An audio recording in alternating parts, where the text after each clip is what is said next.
सुप्रभात बच्चों। आज मैं आपको संज्ञा पढ़ाने जा रही हूँ। जैसा कि आप जानते हैं कि संज्ञा एक विकारी शब्द है। विकारी शब्द से तात्पर्य यह है कि जो शब्द लिंग, वचन तथा काल से प्रभावित होकर अपना रूप बदलते हैं। इस आधार पर हम संज्ञा की परिभाषा दे सकते हैं। किसी व्यक्ति, वस्तु, स्थान या भाव के नाम को संज्ञा कहते हैं। उदाहरण के लिए व्यक्तियों के नाम राम, कृष्ण, पंडित जवाहरलाल नेहरू, महात्मा गांधी आदि। वस्तुओं के नाम पुस्तक, फल, अनाज, सोना, टेबल, पेड़ आदि।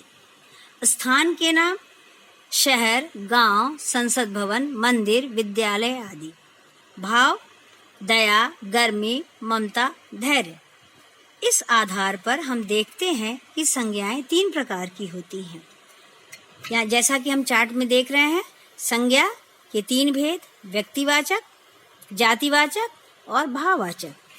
व्यक्तिवाचक के उदाहरण महात्मा गांधी, सचिन। मनुष्य के नाम गुजरात, राज्य का नाम रामचरितमानस, काव्य का नाम हिमालय, पहाड़ का नाम गंगा, नदी का नाम। जातिवाचक संज्ञा के उदाहरण हैं पुस्तक, शहर, पहाड़, नदी, राज्य, आदमी, पशु, पक्षी। भाववाचक संज्ञा के उदाहरण है हरियाली, बुढ़ापा, उदारता, सफाई, अपनत्व, मनुष्यता। जातिवाचक के 2 भेद किए गए हैं: समूहवाचक और द्रव्यवाचक। समूहवाचक मेला, सभा, सेना, चाबी का गुच्छा, परिवार आदि। द्रव्यवाचक घी, तेल, सोना, चावल, चीनी, लकड़ी। उपर्युक्त चार्ट के आधार पर हम प्रत्येक भेद की परिभाषा पर ध्यान दें तथा उसे याद कर पहचानें। व्यक्तिवाचक संज्ञा किसी व्यक्ति, वस्तु तथा स्थान के नाम को संज्ञा कहते हैं को व्यक्तिवाचक संज्ञा कहते हैं। जैसे पंडित जवाहरलाल नेहरू, दिल्ली, रामायण, हिमालय पर्वत, गंगा नदी आदि। जातिवाचक संज्ञा जिस शब्द से संपूर्ण जाति भर का बोध हो उसे जातिवाचक संज्ञा कहते हैं। जैसे स्त्री, पुरुष, देश, नगर, नदी, पक्षी, हिरण आदि। जातिवाचक संज्ञा के 2 उपभेद हैं। द्रव्यवाचक संज्ञा जिस संज्ञा से किसी द्रव्य, धातु या पदार्थ का बोध हो उसे द्रव्यवाचक संज्ञा कहते हैं। जैसे घी, तेल, सोना, चीनी आदि। समुदायवाचक संज्ञा जिस संज्ञा शब्द से किसी समुदाय या समूह का बोध हो उसे समुदायवाचक संज्ञा कहते हैं। जैसे भीड़, सेना आदि। भाववाचक संज्ञा जिस संज्ञा शब्द से किसी गुण, स्थिति, दशा, भाव आदि का बोध हो उसे भाववाचक संज्ञा कहते हैं। जैसे मधुरता, सुंदरता, अमीरी, लंबाई, चौड़ाई आदि। कुछ शब्द मूल प्रकृति में भाववाचक संज्ञा होते हैं, परंतु ऐसे शब्द भी हैं जिन्हें दूसरे शब्दों से बनाया जाता है। हिंदी में 4 प्रकार के विकारी तथा अवयवों से भाववाचक संज्ञा बनती है। उदाहरण: जातिवाचक संज्ञा से भाववाचक संज्ञा: बच्चा से बचपन, नर से नरत्व, नेता से नेतृत्व, बूढ़ा से बुढ़ापा। सर्वनाम से भाववाचक संज्ञा: आप से अपनत्व, निज से निजत्व, मम, ममत्व, आप, आपा।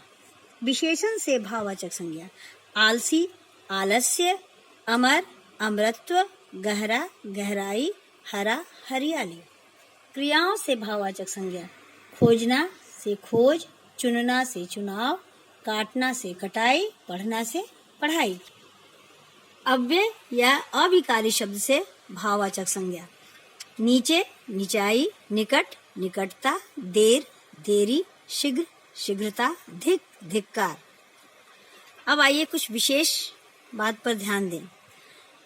एक संज्ञा पद का दूसरे संज्ञा पद के रूप में प्रयोग किए जाते हैं, अर्थात जातिवाचक संज्ञा का प्रयोग व्यक्तिवाचक संज्ञा के रूप में और कभी व्यक्तिवाचक संज्ञा का प्रयोग जातिवाचक संज्ञा के रूप में कर दिया जाता है। उदाहरणार्थ, व्यक्तिवाचक संज्ञा का जातिवाचक संज्ञा के रूप में प्रयोग: जब कोई व्यक्ति किसी ऐसी विशेषता, गुण या अवगुण का प्रतिनिधित्व करने लगता है तब वह व्यक्ति विशेष का न होकर जातिवाचक संज्ञा बन जाता है। जैसे भारत तो सीता सावित्री का देश है। तुम तो एकलव्य हो जो गुरु के लिए कुछ भी कर सकते हो। यहाँ सीता सावित्री पवित्रता और एकलव्य गुरु भक्ति का प्रतीक है। जातिवाचक संज्ञा का व्यक्तिवाचक संज्ञा के रूप में प्रयोग। कभी कभी जातिवाचक संज्ञा पूरी जाति का बोध न कराकर केवल एक व्यक्ति या स्थान विशेष का बोध कराते हैं। जैसे महात्मा जी ने सत्य और अहिंसा का मार्ग दिखाया। शास्त्री जी भारत के प्रसिद्ध प्रधानमंत्री थे। यहाँ पर महात्मा जी से महात्मा गांधी और शास्त्री जी से लाल बहादुर शास्त्री से तात्पर्य है। भाववाचक संज्ञा शब्दों का जातिवाचक संज्ञा के रूप में प्रयोग। भाववाचक संज्ञा शब्दों का प्रयोग एक वचन में होता है, परंतु जब भाववाचक संज्ञा शब्द बहुवचन में प्रयोग होता है तब वे जातिवाचक संज्ञा हो जाते हैं। जैसे बुराई से बुराइयां, ऊंचाई से ऊंचाइयां। धन्यवाद।